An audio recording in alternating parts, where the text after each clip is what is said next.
és natural, com diuen els DNIs, no? Natural de...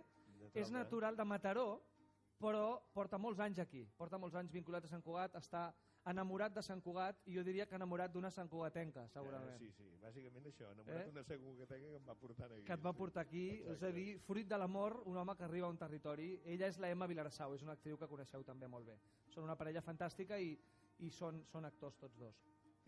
Aleshores, el Jordi és un actor amb molts registres.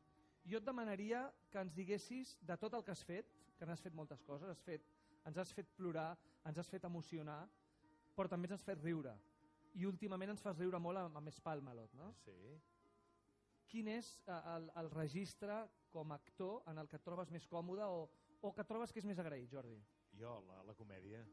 La comèdia. Jo em quedo amb la comèdia i em quedo amb l'últim, amb l'Espamalot. Vull dir, el que comentava abans, el que té la comèdia, que és aquesta cosa del ping-pong, que et trobes amb la gent, que la gent disfruta molt, que s'ho passa molt bé, que és un contacte molt directe i bàsicament que s'ho passa molt bé. Surt la gent...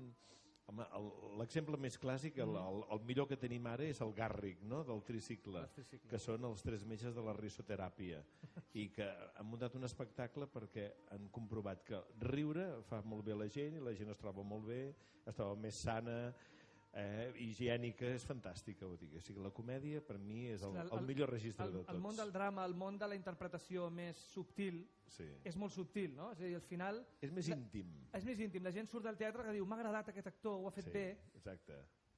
Hi ha un lleu, no sé què, tu em deies abans, em comentaves... Sí, és una cosa més privada. El drama té... sense un mocador, sense aquell que plora, aquell que, però amb la seva intimitat, a la foscor, acaba, m'he sentit bé, aquesta història sí em fa pensar, quin treball, quin d'allò, sí. Però clar, la comèdia és anar... I sobretot amb això més Spamalot era una festa, a més era una festa, que si entraves una miqueta com en cabòries, doncs sorties carregat amb les piles. Escolta, a la teva web, hem entrat a la teva web i hem vist que és una web d'una fan. Normalment els fans dels actors, dels cantants, de la gent de l'escenari, els fans tenen passió per al seu ídol o per la persona que estimen i els hi construeixen una web. Els hi ha passat a molta gent. Al Serrat li ha passat. El Serrat té una web d'un fan de fa molts anys i ara s'ha convertit en la web oficial de Joan Manel Serrat.